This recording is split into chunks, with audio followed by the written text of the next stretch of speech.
tema da palavra hoje, irmãos, é adotados ou bastardos. Adotados ou bastardos.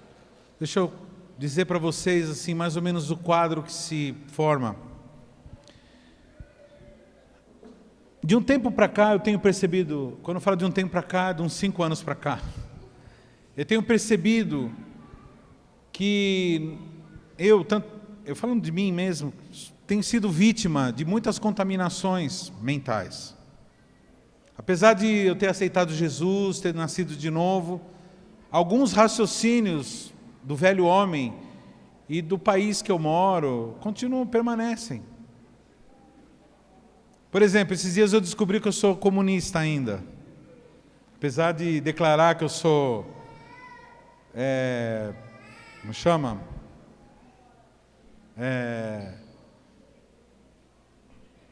Liberal brasileiro, né? E tradicionalista, sou conservador, mas eu confirmo isso, afirmo. Mas, por exemplo, esses dias eu fiquei bravo que eu vi uns velhinhos que não estavam conseguindo passagem de graça para outro estado, né? Eles queriam viajar de graça, tal, que eles têm direito, no Brasil tem direito, tem um monte de direito. E eu fiquei assim, bravo, onde já se viu, coitados dos velhinhos e tal. E, na verdade, a minha mente, se eu fosse conservador mesmo, eu teria que ficar bravo com o fato de não ter emprego, de eles não receber uma aposentadoria que preste para eles poderem pagar a sua própria passagem.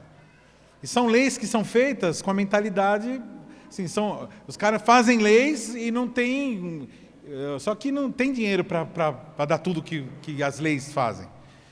Então eu descobri assim que essa indignação é porque ainda tem uma mentalidade não conservadora, que o que tinha que pedir é que o Brasil fosse um país que tivesse funcionando as coisas, entendeu? Então, no que diz respeito à ideologia política, eu vejo que a gente é muito contaminado, muito mesmo. Tem muita coisa que não tem nada a ver, a gente ainda pensa, tem um raciocínio igual, mesmo falando ao contrário. E da mesma forma, no cristianismo, irmãos, o que eu venho pregando, o que eu prego a vida toda, sempre é denunciando uma falácia, uma mentira que entrou. Então, por exemplo, eu estava conversando com a pastora Ana lá em cima, eu falei 30 anos, mas eu acho que é mais do que uns 40 anos, que a igreja evangélica no mundo todo, que a igreja cristandade de uma forma geral, tem sido muito atacada na sua essência. Tanto é que o subtítulo, que o tema dessa palavra é combatendo a desintegração das essências cristãs. Meio complicado, né? Mas é isso aí. Então, a autoridade de filhos foi substituída por uma bastardia. E ela tem sido vivida dentro do cristianismo. E eu vou ao longo do texto, ao longo da palavra, aplicando algumas vacinas, denunciando a enfermidade e aplicando algumas vacinas. Eu quero, irmão, que você tenha o seu coração aberto, porque essas palavras, o que eu vou trazer aqui resumido, é o que eu venho pregando para a minha equipe há muitos meses já. Então, eu esperei falar com eles, eles entenderam um pouco disso, para ir desenvolvendo isso, para quando entregar para vocês, eles possam, agora na semana, responder as perguntas de vocês. Que toda dúvida que vocês tiverem, vocês perguntam para eles. Amém? Então pergunta para o Dedé, aí eu falo, Dedé, aquilo lá que o pastor falou lá, como assim? Como assim? Não sei o que lá. Amém? Então eu venho falando com eles, é tudo coisa que eu venho falando. E eu percebi que outras igrejas estão falando isso. Então, outros pastores estão falando. Então, eles estão lendo a mesma coisa que eu leio. O que está acontecendo, irmãos? Uma doutrina, ela invadiu há 40 anos a cristandade, que é a doutrina do neopentecostalismo e da doutrina da prosperidade. Do prosperismo. Não que Deus não seja próspero, Deus é próspero, mas o prosperismo. E essa doutrina, ela entrou de uma forma tão grande que ela descaracterizou de uma forma tão violenta que hoje até a doutrina da prosperidade já está ultrapassada. Agora é coaching. Então agora é o seguinte, você vê um programa evangélico na TV, você vê lá o cara com iate, mansão, não é mais tipo morrer para sacrificar pelos necessitados, não. É negócio doido, que se virou materialismo puro. Está entendendo o que está sendo falado aqui? Então, irmãos, eu como quem conhece o propósito de Deus para a minha vida e para a sua vida, eu não posso... Então tem que começar a combater isso daí. Eu venho combatendo de uma forma muito, assim, no meio das palavras. Mas eu quero ir agora bater de frente. E se você, irmãos, eu quero que você peça graça para entender, amém? Porque isso daqui Por quê? Não é porque é complicado. É porque a nossa mente não está pronta para receber esse tipo de coisa. Então, se torna complicado porque não encaixa muito bem, mas com a insistência nós vamos entender. Outra doutrina que entrou esses dias agora no meio da cristandade é a supergraça. Então, o cara pode viver do jeito que quiser, tal, que na verdade foi uma espécie de resposta a essa doutrina da prosperidade. Então, ficou uma lacuna, faltou Deus, faltou a graça. E aí, naquele buraco da graça, eles entraram com essa mentira aí de que está tudo certo, né? E alguns chegam a falar que... Bom, são várias falácias aí. Então, nós vamos aqui falar algumas coisas, eu quero que você preste atenção. Para isso, nós vamos ler Efésios capítulo 1. Vamos ler o texto aí? O apóstolo Paulo, escrevendo aos Efésios, ele diz assim: Paulo, apóstolo de Jesus Cristo, pela vontade de Deus, aos santos que estão em Éfeso e fiéis em Cristo Jesus, a vós graça e paz da parte de Deus, nosso Pai, e da do Senhor Jesus Cristo. Bendito e Deus e Pai do nosso Senhor Jesus Cristo, o qual nos abençoou com todas as bênçãos espirituais nos lugares celestiais em Cristo, como também nos elegeu nele antes da fundação do mundo, para que fôssemos santos e irrepreensíveis diante dele em amor, e nos predestinou para filhos de adoção por Jesus Cristo, para si mesmo, segundo o beneplácito da sua vontade. Então, Deus, Ele planejou a igreja. Pra vocês terem uma ideia, irmãos, a igreja é a única manifestação de graça salvadora sobre a face da terra. Existem outras manifestações da graça, por exemplo, o sol é uma manifestação da graça, a montanha é uma manifestação da graça, as flores são manifestação da graça, mas graça salvadora, a flor não pode salvar, o sol não pode salvar. Você olhando e fala assim, que lindo, Deus fez tudo isso. Só isso não é suficiente. Você precisa ter a graça salvadora. E a igreja que eu digo, povo de Deus, família de Deus, não digo instituição, coisa burocrática. Povo de Deus é a única manifestação de graça, porque é a igreja que anuncia a verdade. Ela mostra o que é realidade e ela mostra o que é verdade. A realidade todo mundo já sabe, é só você ligar a televisão e ver a realidade. Agora vem a igreja e vem com a verdade, porque ela anuncia quem? A Jesus, que Jesus é o... Bom dia, Jesus é o... Verdade é a vida. Ninguém vem ao Pai senão por mim, Jesus disse. Então Deus planejou uma igreja. Fala para o teu irmão assim, você precisa estar numa igreja verdadeira. Aquela que Jesus planejou. Não é aquela que inventaram. Então o que acontece? Satanás, irmãos, ele não se preocupa muito em acabar com a igreja. No sentido de destruir, fazer ela sumir. Tipo, não tem mais igreja. Ele já tentou isso e não deu certo. Em alguns países ele tentou e os caras começaram a se reunir nos subterrâneos, e aí fica uma igreja mais poderosa ainda, né? Porque aí só ia cara que era afim mesmo, né? Então não adianta. Então ele faz o quê? Ele tenta descaracterizar a igreja. O povo continua cantando, continua se reunindo, continua lá, tudo certinho, mas com objetivos que não tem nada a ver com o que ele planejou para a igreja. Então aqui nós vamos ressintonizar, para você entender quem é você, aonde você está, qual é a tua natureza, amém? Quem está achando interessante isso aqui? Você está achando interessante? Mas por que você não está anotando o que eu estou falando? Está sem bateria. Vamos lá. Primeira coisa, a igreja perdeu a noção da diferença entre justiça e juízo. Esse é o primeiro tópico lá, o pessoal da mídia presta atenção. Justiça e juízo. O que é juízo? Que se tornou a pregação principal da igreja, dizendo para você o seguinte: você tem que fazer todas as coisas certinhas, porque você fazendo tudo certinho vai dar certo. Se você não fizer as coisas certinhas, vai dar tudo, e você vai estar debaixo de juízo. Então, o juízo. Então a gente começa a observar a vida dos irmãos, a gente começa a observar a nossa própria vida e ver e falar assim: não, isso aqui eu estou certo, isso aqui eu estou errado. Ah, isso aqui eu estou certo, já fui liberto disso aqui. O irmão lá está todo lascado. Rapaz, por que você não está fazendo que nem eu? Você vai para o inferno, viu, rapaz? Ou seja, você está decretando o quê? Juízo, por causa do juízo. Você vive de juízo. E os assuntos pode ou não pode? E aí, pastor, pode namorar ou não pode namorar?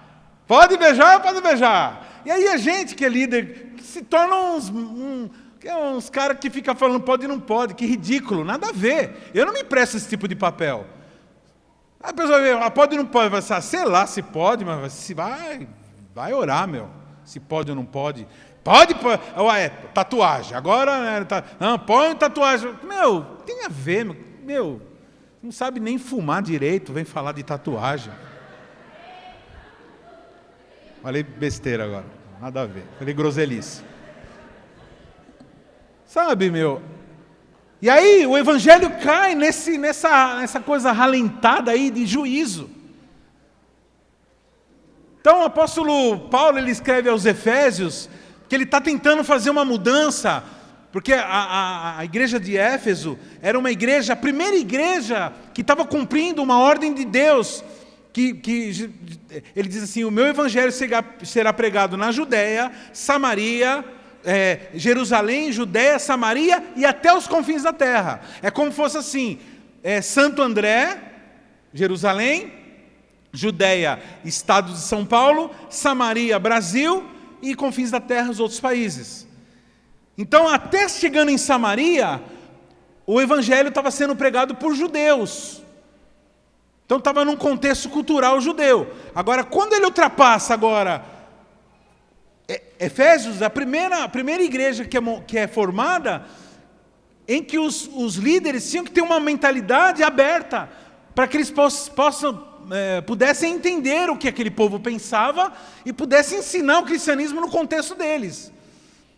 Por isso que o apóstolo Paulo escreve a carta aos Efésios, ele escreve 1ª e 2º Timóteo. Não sei se vocês sabem que Timóteo era o pastor da igreja de Éfeso nessa época. Então ele escreve 1 Timóteo, 2 Timóteo, e João, lá em Apocalipse, escreve carta, uma das 7 cartas de Apocalipse, para Éfeso. Então há um investimento muito pesado de palavra para sintonizar como que nós, como igreja, deveríamos pensar. Para que eles não ficassem presos no judaísmo, mas também não caíssem no paganismo, numa noção de Deus, aquele Deus islâmico, aquele Deus que é um rei que está num trono e todo mundo jogado no chão, morrendo de medo desse Deus. Então, o apóstolo Paulo aqui, ele começa agora a dizer qual é o propósito do evangelho, amém? Então nós vamos aqui meditando. Então, o juízo tem se tornado aquilo que a gente chama, de legalismo, pessoas que gostam de um monte de regra. Aquelas perguntas que ficam o tempo todo perguntando: e o que eu faço agora? E agora? Qual é o certo? É certo isso? É certo aquilo? E agora? Qual o próximo passo? E isso é uma preocupação de criança. Não tem problema uma criança viver debaixo de... a aulinha da criança. É feio bater no coleguinha. Entendeu? É feio. Então, é feio. Então, Se não, vai acontecer, vai apanhar, então é juízo, entendeu? É assim. Então, tudo bem, não, nenhum problema quando se é bebê. Agora, quando a gente amadurece, irmãos, a gente precisa ter consciência de justiça. Fala para o teu irmão assim, você recebeu o Evangelho, que não foi pregado para estabelecer juízo de mérito, mas consciência de justiça. Então assim, o que é juízo de mérito? Juízo de mérito é o seguinte, se eu fizer certinho, eu me dou bem. Juízo de mérito. E aí algumas pessoas falam assim, nossa, a minha célula não foi gente. Porque eu fiz um negócio e não deu certo. Eu não estou sentindo nada, eu não estou sentindo aquele negócio. Aí eu começo a me sentir culpado por não estar sentindo, eu vou deixar de sentir. Então, é um negócio doido, isso daí é uma prisão, irmãos. Por isso que tem gente que fica abandonando o Evangelho, porque entra num sistema de juízo, isso não é justiça. Então o Evangelho não veio para te dar... fazer juízo de mérito. Algumas pessoas têm essa visão por causa que tinha um pai, ou uma falta de pai, que ele batia, que ele fazia não sei o que, porque falava, xingava, porque não fez direito. Meu irmão, nada disso. O Evangelho veio para te dar uma consciência de justiça. Agora eu vou explicar o que é justiça. Vamos lá, presta atenção. Imagina, quem sabe o que é uma chave de boca? Chave de boca, mais conhecida pelos mecânicos como chave fixa, chave de boca, amém? Mostra para o seu irmão como é a chave de boca. Não, essa não é de boca, essa daí é de estrela. Boca é assim é estrela, boca, chave de boca. Chave de boca, 12 polegadas, ela foi feita com um propósito, qual? Desparafusar ou parafusar, parafuso de 12. E para isso, ela tem que entrar justo. Então, irmãos, justiça não tem nada a ver com ser certinho. Porque essa chave, ela pode estar toda lascada. Ela pode estar com um pingo de solda lá, que o cara tentou fazer uma gambiarra, ela pode estar lá toda lascada, suja, enferrujada, mas na hora que alguém pega ela para apertar um parafuso de 12 polegadas, ele vai entrar justo. O problema, irmãos, o que é justiça? É quando você sabe aquilo que você é, o propósito pela qual você foi criado, e aquilo lá, e você agora mesmo muitas vezes sujo, muitas vezes com pingo de solda, de repente vem o dono da chave e fala, achei uma chave 12 aqui, achei um 12, e aí ele pega o 12 e começa a apertar, e ele fala, que da hora, mas tem um negócio de solda aqui machucando a minha mão, vai lá e esmerilha, fala assim, ai. Então é isso daí. Para quê? Para ficar lisinho, para ele poder continuar usando você. Presta atenção, o Senhor tem esmerilhado a tua vida, tem tirado as rebarbas, para que a justiça se manifeste na tua vida. Eita Jeová! Segunda vacina. Natureza versus ordem. O que é ordem? Ordem é tudo aquilo que a gente chama de organização. Respondam, queridos, organização é errado? É o que é correto, é organizadinho, bonitinho. Coisa mais horrível é você estar num lugar desorganizado, você está envolvido com pessoas desorganizadas, você está debaixo de uma autoridade desorganizada, ou você ser um desorganizado. Então a ordem ela é importante, só que ela jamais será mais importante do que a natureza. Pastor, como assim? A ordem, irmãos, é a grande preocupação que a igreja hoje acabou tendo, a igreja, essa que se desviou, e que nós somos muito contaminados. você ter uma ideia, anda uma discussão agora, eu vou contar uma coisa muito grave para os irmãos. É o seguinte, sabia, tem igreja que pinta a sua parede de preto, sabia disso? Fala, hoje tem uma discussão por causa disso. Agora, vocês não fazem ideia, e algumas usam a parede preta e ainda usa luz colorida. Tem algumas que até bateria, aí já é demais, não, pelo amor de Deus. Eu sou de uma época que se discutia se podia ou não bater palma na igreja. Eu acho que vocês nem imaginam o que eu estou falando, né? Estou falando em inglês para vocês, né? É uma coisa inimaginável. Então, era grande discussão teológica da minha época, quando era novo, se podia ou não podia bater palma, que palma era do diabo. Sendo que a Bíblia diz, aplaudir todos os povos, celebrai a Deus com vozes júbilos, se entra dança ou não entra dança na igreja. Sabe, eram uns negócios, por quê? Porque quando as pessoas esquecem a natureza, e Satanás é muito sério, muito aplicado nisso, as pessoas o quê? Elas vão desenvolver um interesse absurdo pela ordem. Até tem um versículo que eles amam demais, está escrito assim, né? Fazei tudo com ordem e decência.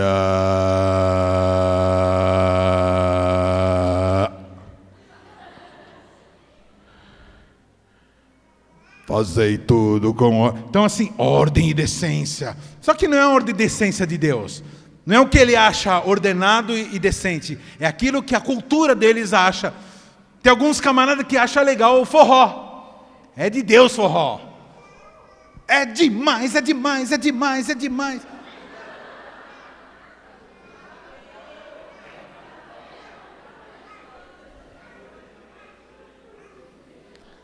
Mas aí canta um rock. Aí não, isso é do diabo. Vocês estão entendendo que é ordem? Então o cara pega a cultura dele, mistura com cristianismo, faz um balaio, então se preocupa com a ordem. Mas a natureza está intacta. A pessoa se preocupa com as coisas, como são organizadas, mas esquece do quê? Do propósito, da natureza, de quem somos de verdade. Isso está no versículo 4. Como também nos elegeu antes da fundação do mundo, para que fôssemos santos e irrepreensíveis nele em amor. Olha que interessante.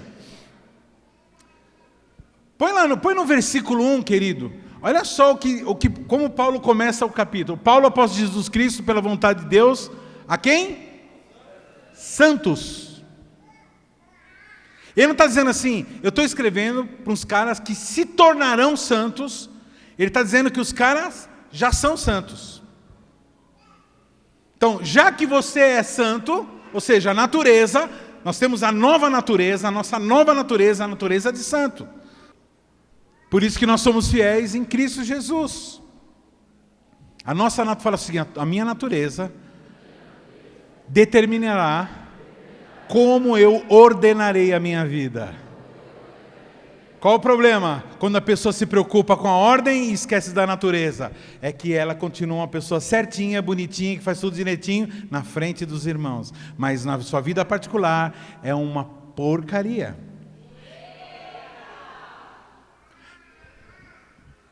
Quando eu falei de justiça, é a mesma coisa. A natureza é a chave correta. Irmão, dá para cortar uma carne com uma chave de fenda? Dá para cortar. Alguns falam que não, né? Dá para cortar. Você pega a chave de fenda, vai furando assim a peça, depois você rasga ela, faz assim, dá um trabalho lascado e sai um bife, ó, horrível. É uma coisa que não tem aquela natureza. Por isso que tem gente que desiste do ministério cristão. Quando eu falo ministério, é trabalho. Célula, cuidar de gente, isso aí que estou falando. Por quê? Porque fica pesado, que fica difícil. Porque depende de outra pessoa que está, que não está, que saiu, que ficou. A pessoa não sabe qual é a natureza dela. A natureza dela está sendo... Não está sendo, a pessoa não está tendo consciência da natureza em Cristo e fica usando aquela velha natureza para fazer a obra de Cristo. Presta atenção. Se você é daquela pessoa que está se preocupando com como fazer a obra de Deus e está esquecendo da tua natureza, hoje é dia de você falar: Senhor, eu quero uma nova natureza segundo a pessoa de Cristo. Quem está entendendo está sendo falado.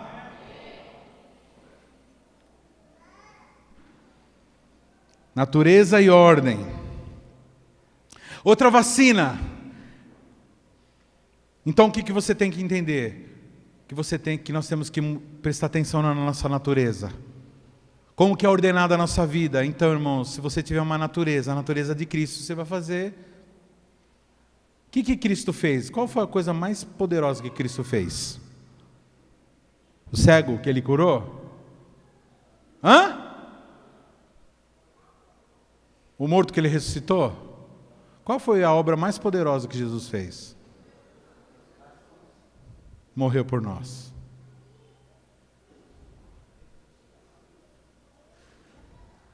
Por quê? Porque a natureza dele é essa. A natureza dele é de fonte. A natureza dele é de doar a sua própria vida. E nós nascemos nele, em Cristo. E aí a ordem fica sendo resolvida conforme a tua natureza. Ora, se eu sou uma jabuticabeira,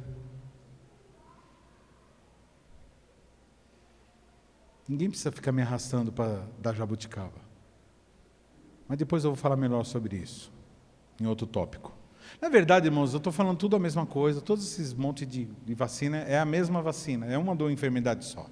É a descaracterização. Terceiro, propósito versus direito.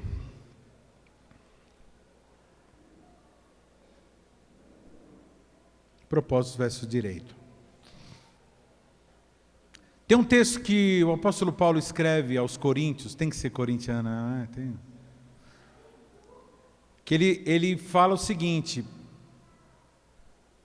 os pastores eles usam esse texto para fazer a cerimônia da ceia. A noite que foi traído, ele partiu o pão, tal, né? E tem todo aquele texto. E fala daquele momento que o apóstolo Paulo ensinando como que as pessoas deveriam fazer a ceia. Mas, infelizmente, irmãos, os pastores, eles só leem essa parte, a parte da cerimônia, essa parte bonitinha, do pão, do vinho, tal. Só que se você ler desde o comecinho do texto, você vai ver lá Paulo muito bravo, mas muito bravo mesmo. E ele começa dizendo o seguinte: olha, eu tenho estado muito preocupado com vocês, porque vocês andam se reunindo não para melhor, mas sim para pior. Olha isso. Olha isso.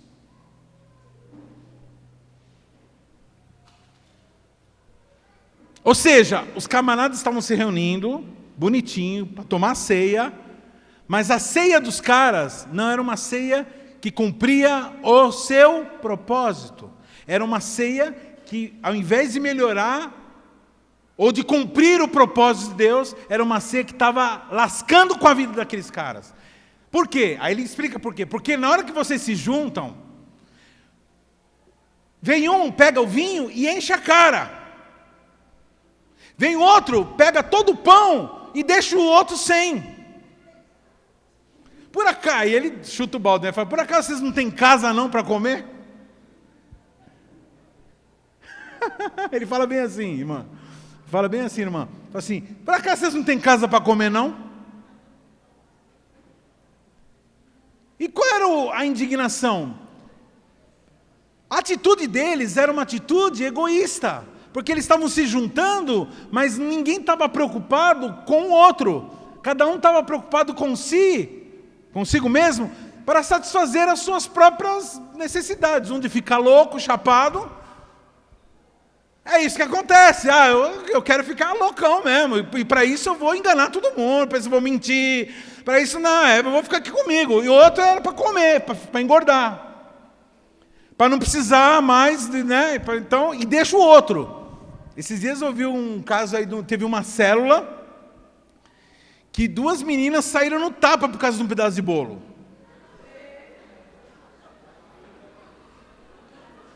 É uma igreja aqui vizinha, de uma igreja lá no Camilópolis. Sabe, irmãos? Agora, o que é isso? Pessoas que não entenderam o propósito da reunião. Não entenderam que nós não estamos lá para comer. Porque a palavra de Deus diz que o meu reino não é comida, não é bebida, mas é justiça, é paz e alegria. Justiça, paz. Olha que interessante. E aí, a pessoa pega um pedaço de bolo, tudo para ela, e leva. E faz o que ela falou? O que ela pensa? Eu tenho o direito de pegar para mim as coisas. Eu tenho o direito. Tem um ditado brasileiro que diz assim: farinha pouca, meu pirão primeiro. Farinha pouca, meu pirão primeiro. Quem já ouviu essa frase? Isso é o pessoal do interior lá. Farinha pouca, meu pirão primeiro. A irmã já sabe de tudo. Vocês entendem?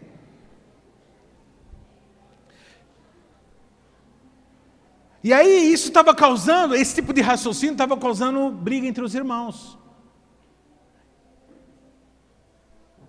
Presta atenção, olha o que eu vou falar.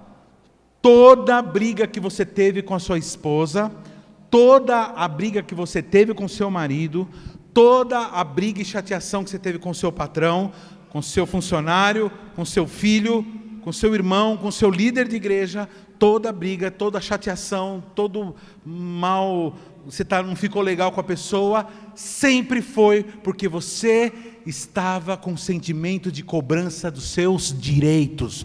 O problema é que você acha que você tem direitos. É o seguinte: onde há direitos, não há propósito. Quando você lança a mão de direito, você está esquecendo do propósito.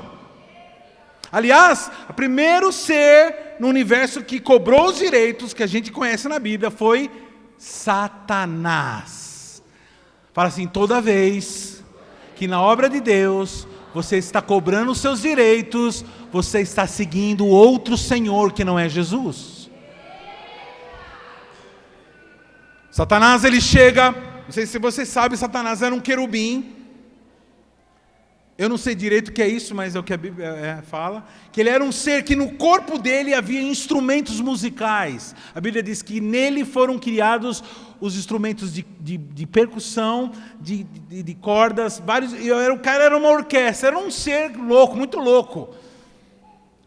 Alguns estudiosos dizem que é o seguinte, que ele, Lúcifer, ele era parte do trono de Deus.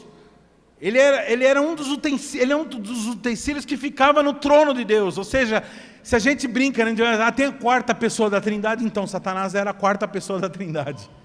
Se é que a gente pode, brincando, né? Não tem quarta pessoa, Trindade é 3, né? Então, mas ele era tão próximo da Trindade, porque ele era muito lindo.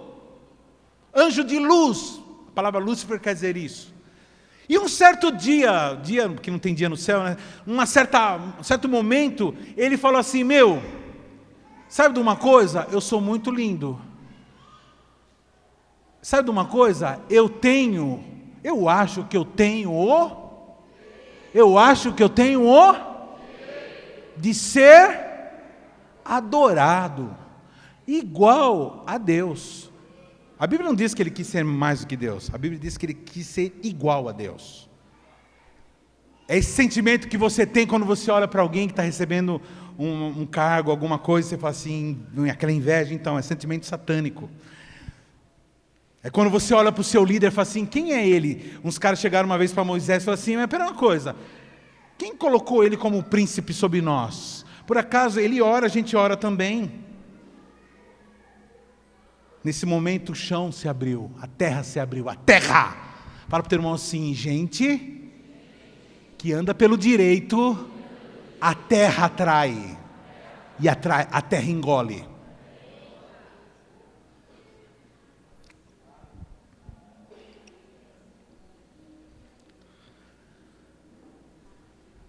E aí, por isso que tem uma parte desse texto da ceia que fala assim: quem que toma a ceia sem discernir o corpo, sofrerá consequências. Por isso que algumas pessoas estão fracas, doentes, e algumas que já dormem. Ou seja, provoca desânimo, que você ficando brigando. Você pode sair na rua para evangelizar, você vai, eu era crente. E o que aconteceu? Porque você saiu da igreja, o que a pessoa vai falar? Porque o povo lá falou mal de mim. E aconteceu um monte de coisa errada lá, ou seja, um monte de injustiça. Porque eu tinha direito de estar numa igreja que todo mundo é certinho. Fala para o teu irmão assim: se você está procurando uma igreja de Deus, fala assim: se você achar uma igreja perfeita, não vá para lá, porque você vai estragar ela.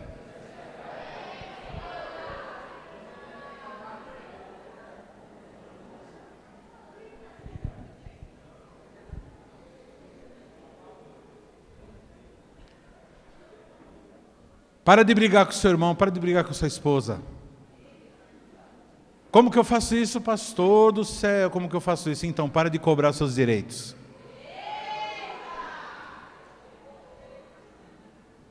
Começa a ser fonte de bênção.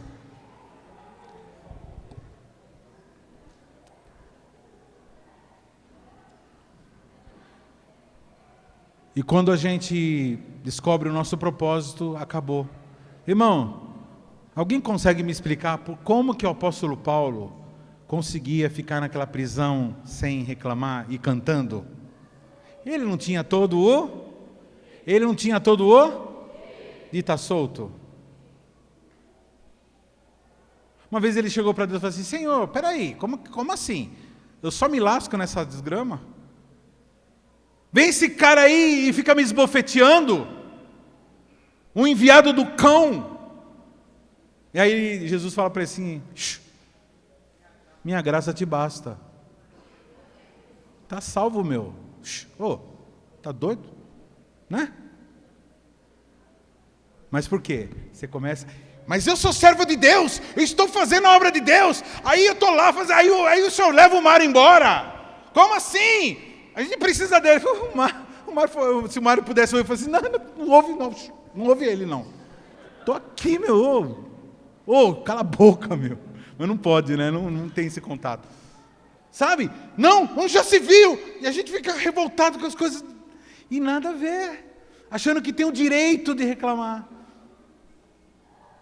Propósito. Deus deu um filho para Abraão. Quem conhece a história? Deus deu um filho para Abraão. Abraão já tinha 100 anos, recebeu um filho. Quando o filho completa 13, 14 anos, Deus chega para Abraão e fala assim: Abraão, você vai subir no monte agora e você vai levar Isaque, seu filho, e vai dar ele para mim, você vai sacrificar ele para mim.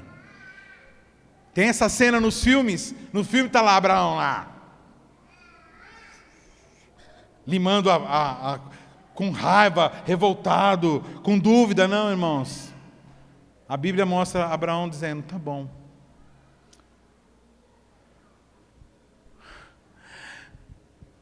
Abraão extremamente obediente. Fala para o teu irmão assim: a natureza da fé é a obediência. Jesus, quando estava no Getsemane, Deus fala assim, ele chega para Deus e fala assim: aí, tem outra forma? Deus fala: não, você tem que morrer. Aí ele fala assim: seja feita a tua vontade. Ele ensinou isso na oração, depois ele falou assim: não seja feita a minha vontade, mas a sua vontade. Eu quero que vocês me respondam. Jesus na cruz, ele podia ficar lá em cima, praguejando. Ele podia ficar lá na cruz, lá preso, porque um tempo ele ficou vivo. Ele podia chegar para todo mundo e falar assim: ai, seus bandos de miserável, vocês estão me matando. Vocês não têm Eu tenho o de não estar aqui. É isso mesmo. Mas o que ele fez? Ele falou: Pai, perdoa, porque eles não sabem o que estão fazendo. Ainda pediu perdão para os caras. Fonte, brotando sangue de tudo quanto é lugar dele. E ele dando, não cobrando os seus direitos. Se tem alguém que podia pedir os direitos, é Jesus. Ele nunca fez nada errado, mas ele não cobrou o direito, para que hoje você entendesse essa verdade.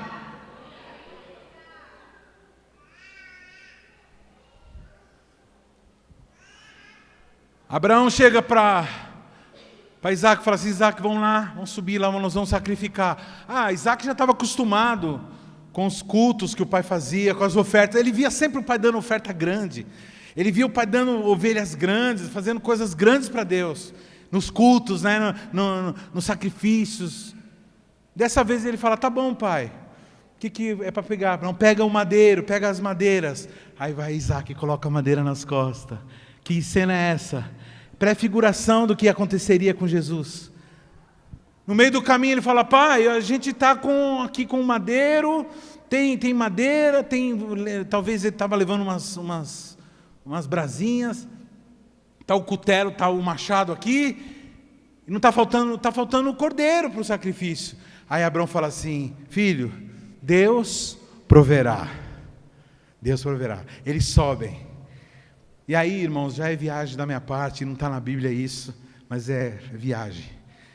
Eu creio, irmãos, quando ele chega naquela, ele amarra as mãozinhas para não dar problema, para não dar susto. Irmão, esse menino tinha 14 anos, o homem tinha 100 anos. Não era só dar um empurrãozinho nele? Opa! Oh, meu Deus! Oh, escorreguei aqui! Oh, vou para lá. E Isaac não tinha de escapar? Mas não, ele se entregou. E aí já é viagem da minha parte. Eu creio que ele olhou para Abraão e falou assim: isso que é homem. Porque é um homem que abriu mão do seu direito de me ter. Porque eu sei que ele me ama. Mas é um homem que tem propósito. Spoiler aí, ó. Dando spoiler.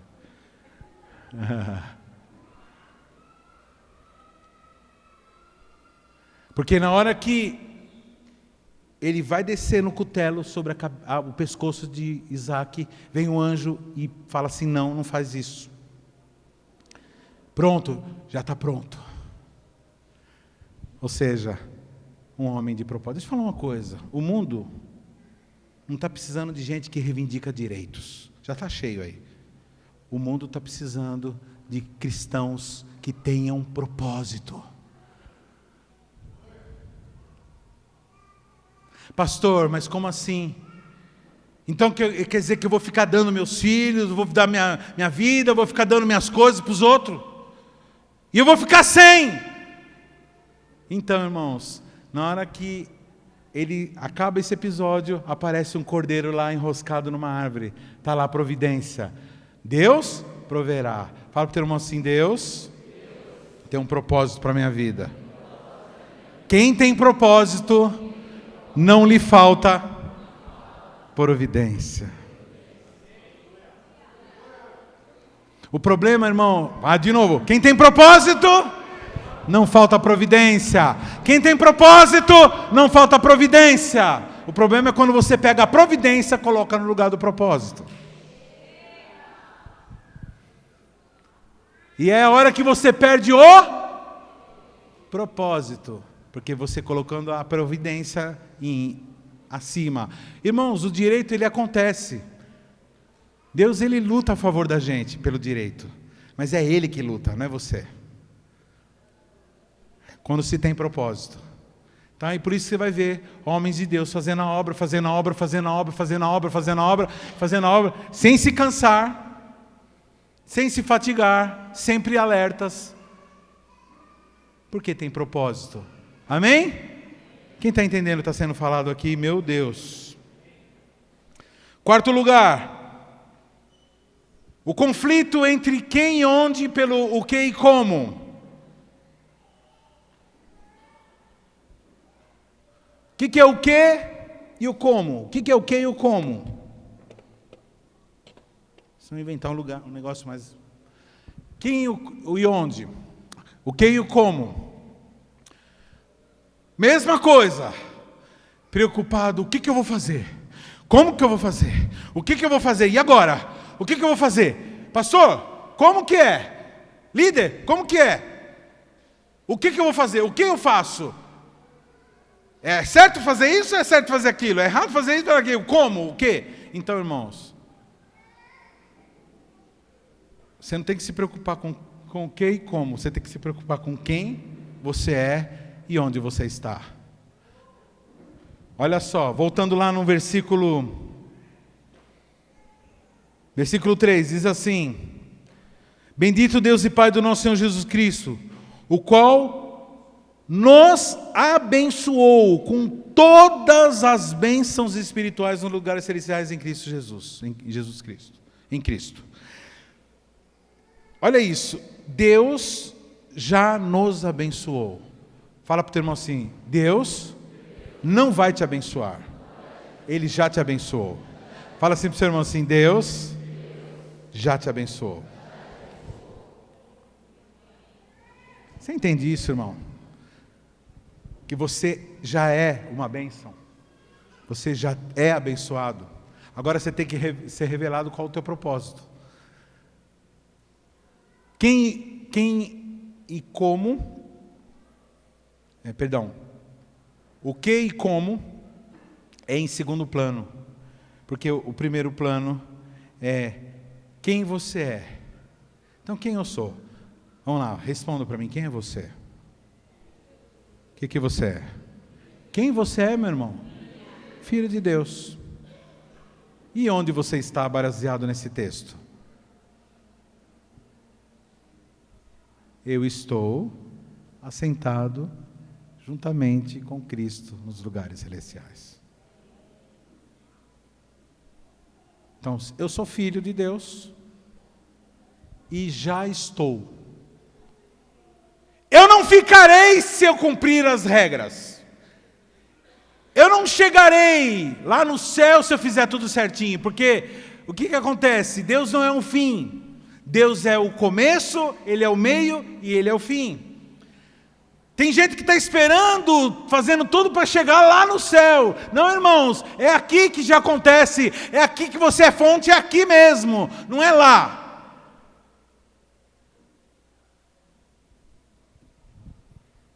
Onde que eu estou? Eu estou assentado nos lugares celestiais, ou seja, eu tenho autoridade. Depois eu vou falar sobre isso. Quem? Onde que eu estou? Eu estou na CQL.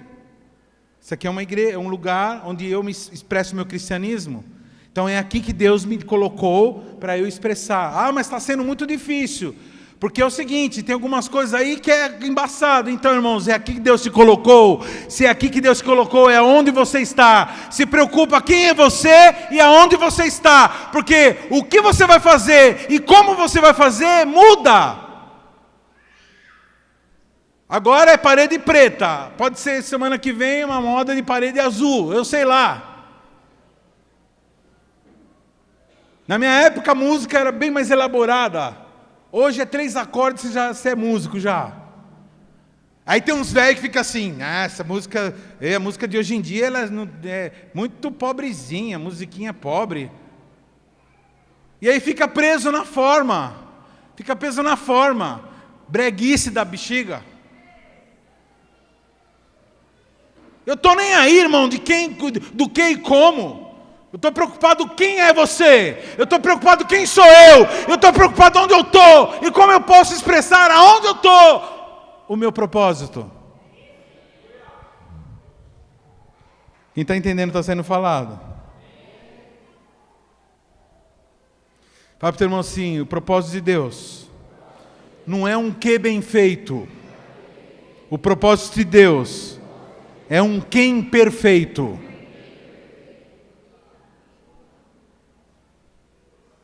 O propósito de Deus não é um que bem feito. O propósito de Deus é quem perfeito. Pastor perfeito, como assim perfeito? Então, em Cristo nós somos perfeitos. E na comunhão do santo nós somos perfeitos. E unidos uns com os outros nós somos perfeitos. Por quê? Porque você cobre minha imperfeição e eu cubro a sua imperfeição. Juntos nós somos perfeitos. Corpo, até que cheguemos a varão perfeito. É na unidade do corpo. Quem está esbarrando aí?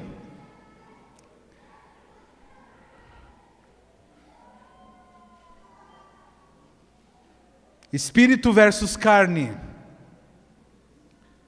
Pastor, você está falando a mesma coisa. Quem é espiritual tem propósito, tem autoridade. Tem uma coisa que eu não falei aqui, que eu pulei. Eu pulei, autoridade e poder.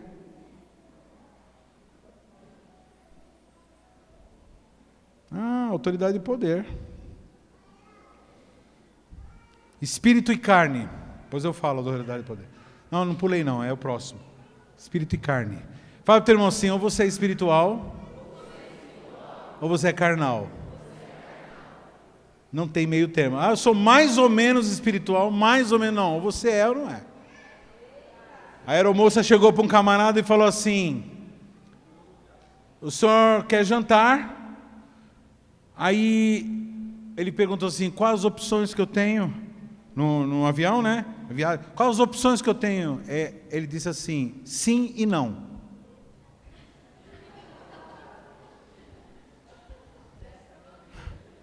Se for pela Latam, é isso aí.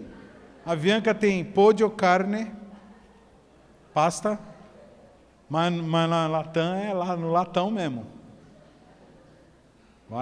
É sim ou não. Amém? Então, ou você é espiritual ou você é carnal. Não tem outra opção. Tem a opção, a falsa, de fingimento. Aí, eu não estou falando disso aí, estou falando de sinceridade. Amém? Porque Ele já nos abençoou com toda sorte de bênçãos espirituais. Amém, irmãos? Deus já nos abençoou. Eu falo para o seu irmão assim, Deus já te abençoou. Fala, é assim, ó, explica. Deus não promete abençoar. Deus abençoa e promete. Você viu que eu falei que é difícil entender? Porque quando fala assim, Deus não promete abençoar, como assim? E aquela música, dá cá a minha bênção para depois subir, dá cá a minha bênção para depois subir, dá cá...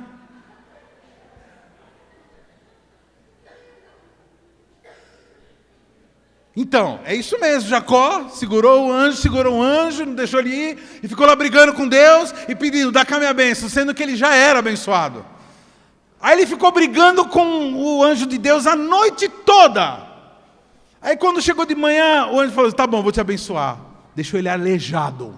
Pá! Saiu fora. Era a bênção que faltava na vida dele, ele ser humilhado, ter que andar manco a vida toda. A vida toda, a Bíblia diz que Jacó, depois disso aí, já era, virou um aleijado. Foi brigar com Deus. Quem tem suas brigas aí com Deus? Irmãos, eu pensei que eu não brigava com Deus. Eu pensei. Mas esses dias aí aconteceu esse episódio do Mário. Aí o que aconteceu? Logo em seguida eu e a pastora tivemos que ir para o Nordeste, e aí você tem que descer numa dos lugares, né? Ou Fortaleza, ou João Pessoa, e dessa vez nós descemos em Fortaleza. E ficamos um dia em Fortaleza para depois ir para o sertão. Já estávamos em Fortaleza, você vai estar em Fortaleza, não vai na praia, aí é um crime, né? Aí fomos na praia. Aí eu sentei assim na beira da praia, numa cadeira lá, e fiquei olhando para o mar, e falando assim, ó, eu não vou entrar em você não. Eu estava bravo.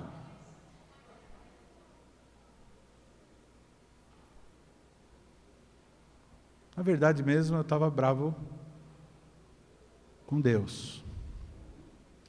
Mas como eu conheço Deus há muito tempo, eu já aprendi a não ficar levando. Tem gente que é doida, né? Que levanta o dedo para Deus, fala assim, é o seguinte, sei o que lá, você não devia ter feito isso.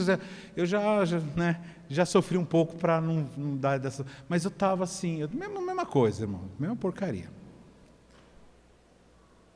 E aí eu não vou entrar no mar. E aí lá tem um rio, é um rio que passa de assim, ó. Tem a areia e um rio que passa de assim, ele não vai direto para o mar, ele passa assim e vai lá para baixo. É um rio que vai toda a praia assim. E aí eu falei assim, aí eu não vou entrar. Aí Deus falou assim, entra. Eu aprendi a ouvir a voz dele. Eu falei, tá bom, vou entrar. Aí, mas eu vou ficar no rio. Não entrei no mar, fiquei no rio.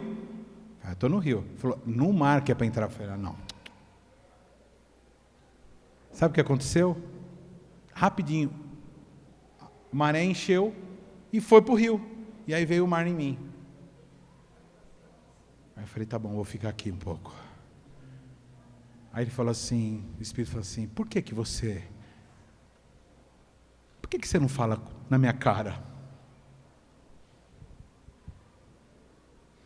Por que você não me enfrenta, você mesmo não me enfrenta? Por que você fica pondo culpa nos outros? Porque o mar está debaixo da minha autoridade e ele só fez o que eu mandei. Você está esquecendo o meu amor pela vida dele. Você está esquecendo o meu amor por você. Eu falei, tá bom. Tudo bem, me perdoa.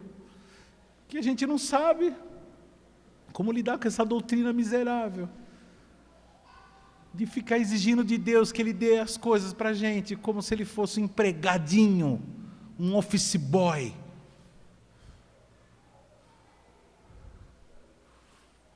Sendo que nós somos servos. E na verdade nem servos mais, agora somos filhos. Vai, continua enfrentando Deus, continua bravinho com Deus.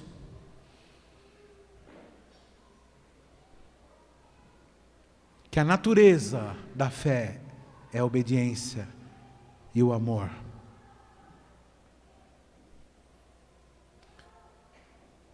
O ser humano caiu nos raciocínios da carne, porque não ouve a voz do Espírito que habita nele. Toda revoltazinha que a gente tem contra Deus, ela dá em nada, porque Deus não se afeta por nada, irmão.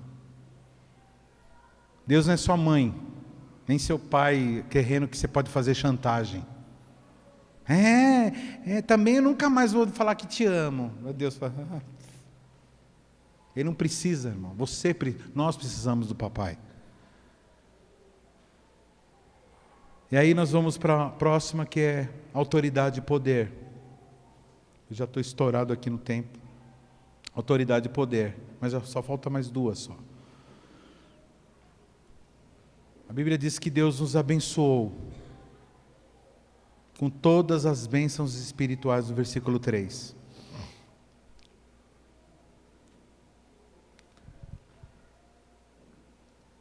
Deus, Ele poderia muito bem, se Ele quisesse revelar o seu poder, presta atenção no que eu vou falar agora.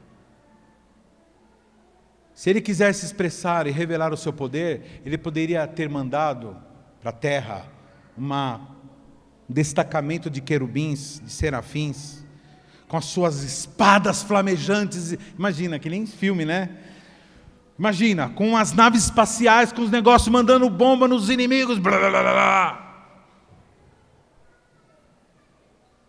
Ele tem poder, irmãos, para isso. Pra você ter uma ideia, um anjo, dois anjos explodiram uma cidade inteira, que até hoje ela é 800 metros de buraco. Onde está o Mar Morto hoje, era onde estava Sodoma e Gomorra. Onde explodiu aquilo lá. Explodiu, irmão, 2 anjos só explodiu. Não precisa de muita coisa. Agora eu vou falar uma coisa que talvez você nunca ouviu na sua vida. A Bíblia diz que Jesus, presta atenção, que Jesus foi feito um pouco menor do que os anjos. No mundo espiritual não tem medida de metro. Então quando fala menor, está falando de poder. Jesus, quando veio para a terra como homem, ele era menos poderoso do que os anjos.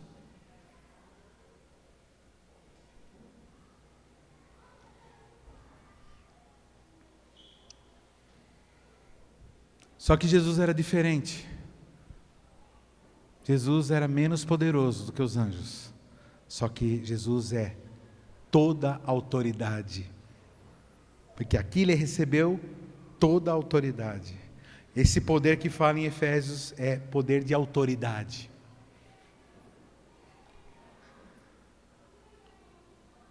E recebereis poder ao vir sobre vós quem? O Espírito Santo. O Espírito Santo, irmão, é autoridade. O que tem acontecido com a igreja? A igreja tem buscado poder. O que é o poder? Poder é, Ele vai me curar, Ele vai me deixar rico, por isso que eu vou seguir essa religião. Vou cumprir todas as coisas direitinho para eu ter poder. Tem algum problema, irmão? Não. A igreja tem poder mesmo, mas presta atenção. O que o Senhor Jesus veio aqui, não veio para revelar o seu poder, Ele veio aqui para revelar a sua autoridade, porque ao invés de vir como um querubim, como um ser todo poderoso, Ele veio aqui como filho. Como que Ele veio aqui? Filho. E como filho, Ele tem o quê? Poder, porque Ele é herdeiro, e Ele chama a gente para sermos co-herdeiros, ou seja, poder. Deixa eu falar uma coisa, numa empresa, numa firma, quem tem poder é o cara que maneja a empilhadeira. Sim ou não? Quer um cara mais poderoso que um motorista de empilhadeira? Ele tem poder, ele pode carregar um peso, ele pode fazer estrago. Sim ou não? Porque ele tem poder. Agora, quem tem autoridade? O dono. O dono tem autoridade. O que é mais interessante? O poder ou a autoridade para nós? Autoridade.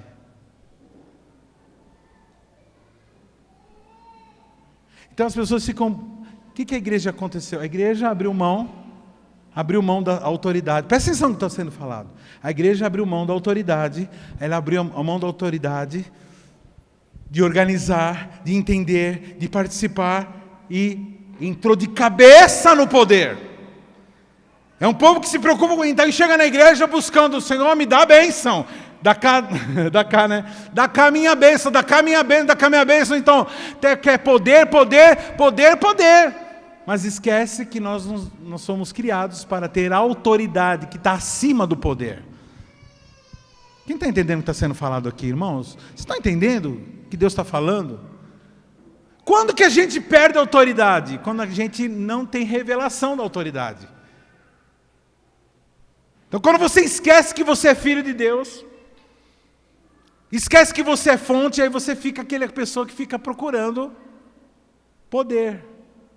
E aí o que acontece? Você pede um negócio para Deus e Ele não faz. Aí você fala assim, eu estou sem unção. Eita que eu estou sem unção. Que eu taquei pedra na cruz.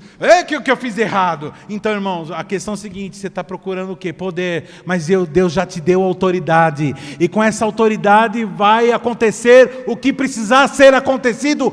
Não aquilo que é da tua vontade, mas aquilo que é da vontade dEle. Porque Ele tem autoridade sobre a autoridade.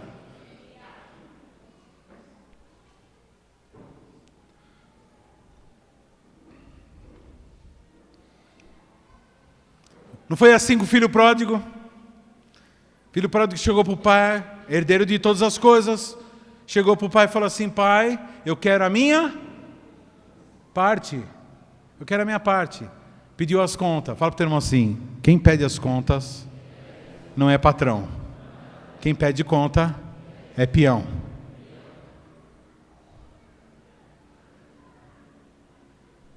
De novo o negócio do direito, né? Espera aí, é o que Eva fez. Satanás ofereceu, irmão, isso é satanismo. Satanás ofereceu para Eva o quê? Poder. Você vai poder fazer isso, aquilo, discernir o bem ou o mal. Naquele momento ela estava abrindo a mão da autoridade de filha para pegar poder.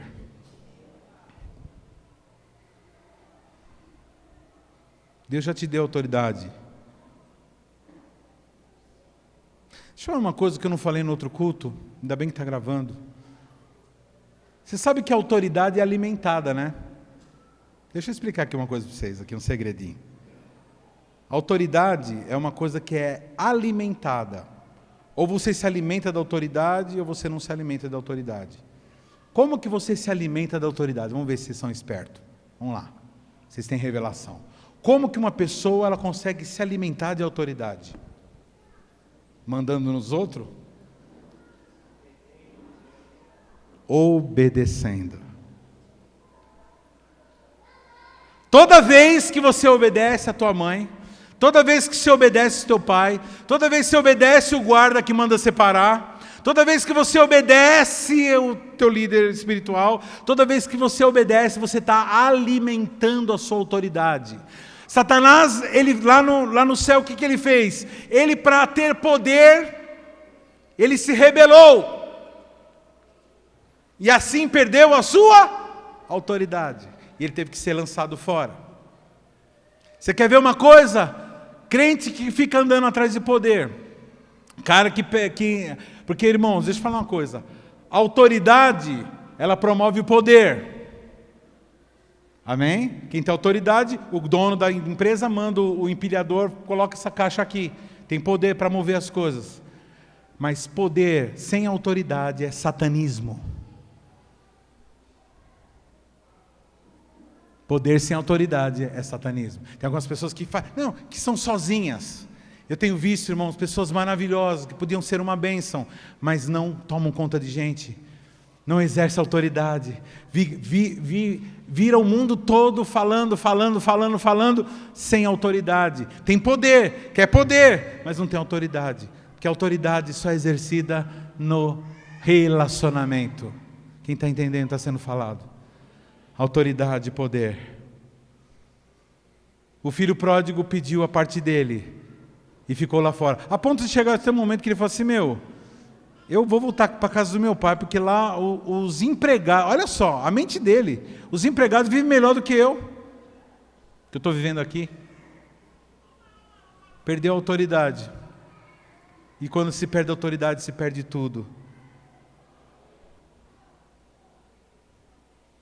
Em último lugar, amor versus indivíduo. Amor versus indivíduo. Eu quero fechar, irmãos. É assim.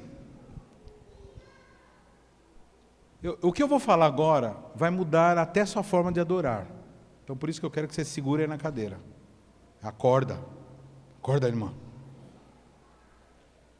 O que eu vou falar vai mudar até a tua forma de adorar ao Senhor. Eu quero que você desfaça em nome de Jesus, eu quero que você desfaça a imagem de adoração que você tem na tua cabeça. Qual a imagem que a gente tem na cabeça de adoração? Um rei. Eu sei que eu vou estar quebrando paradigmas agora, meu Deus. Um rei sentado num trono elevadíssimo, resplandecente, e nós, os súditos, com o rosto colado no chão. Irmão, deixa eu falar uma coisa. Essa visão que eu acabei de falar é a visão que Satanás tinha lá no céu, porque ele era anjo. Era dessa forma que acontecia a adoração no céu. Deus e os anjos feitos para isso, para adoração. Sim. O que ele cobiçou? Ele cobiçou isso. Ele falou assim: eu quero também ser adorado como ele. E qual forma? Dessa forma. Então ele estabelece a noção dele de adoração para a igreja. Mas não foi isso. Vamos reconstruir a imagem? A imagem, irmãos, não é um Deus no trono, com um monte de gente com o rosto em terra. A imagem é um pai sentado à mesa com seus filhos comendo em volta.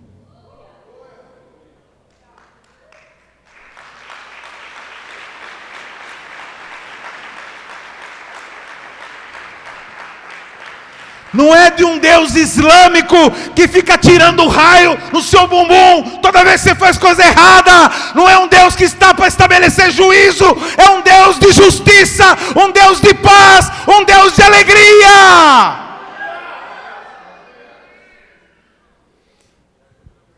Papai. Por isso que ele disse, onde estiverem 2 ou 3 reunidos, eu ali estarei.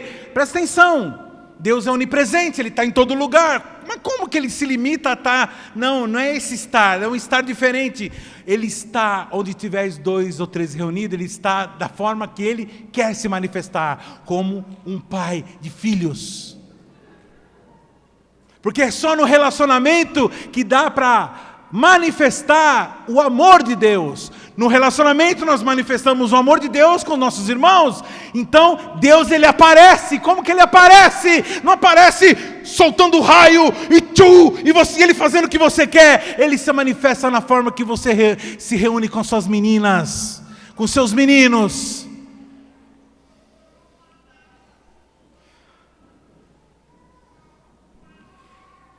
É a forma que você se reúne com a sua esposa, com seu marido, com as suas filhas, com seus filhos, com seus irmãos.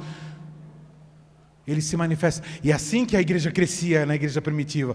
Porque eles ficavam juntos e comiam. Onde tiver 2 ou 3 reunidos, lá se fará churrascos.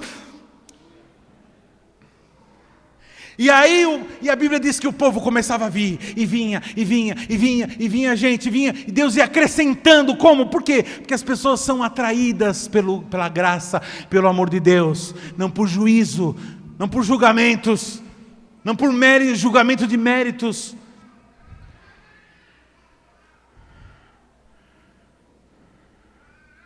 Então esquece esse tipo de adoração.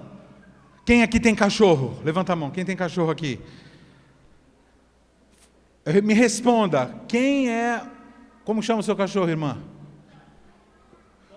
Thor. Quem que é o Deus do seu cachorro? Eu vou ser mais explicar. Quem que dá comida para ele? A sua mãe. Então a sua mãe é o Deus do seu cachorro. Então ela chega assim, ela está lá na rua. Aí ele tem uma revelação.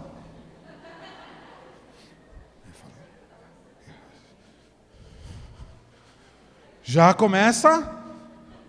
Tem alguns que são mais, que são tradicionais, são mais batistas, né, presbiterianos, estão falando au. Tem alguns que são mais avivadinhos, au. Tem alguns que são pentecostais,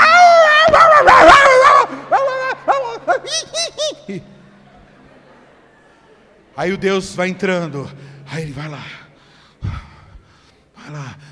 porque aquele Deus, isso é adoração, irmãos, isso é adoração. Esse Deus, Ele vai dar comida para mim, Ele vai dar as bênçãos, e a água, e a proteção, e um afago na cabeça, carinho, é o Deus. Não, irmãos, é muito bonito isso. Essa é a adoração do cachorro com a tua mãe. É adoração, isso é bicho. Deus, Ele não está chamando, Ele não veio e não morreu seu filho aqui para formar um bando de cachorro, adorador de ração. Ele veio aqui para formar uma mesa cheia de filhos, todos parecidos com o Senhor Jesus. Você está entendendo isso? Dá glória a Ele e chama Ele de papai. Papai, eis-me aqui, eu quero ficar na tua mesa.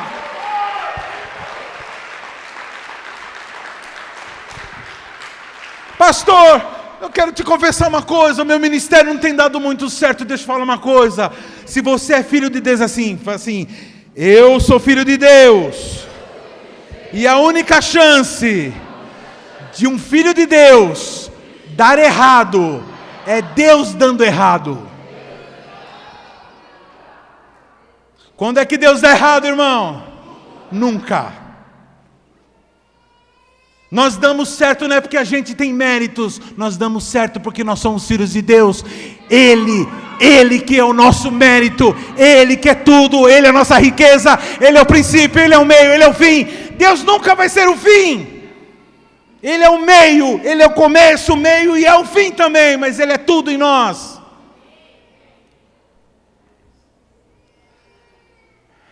Quem entende isso, vem aqui, que eu vou orar por você.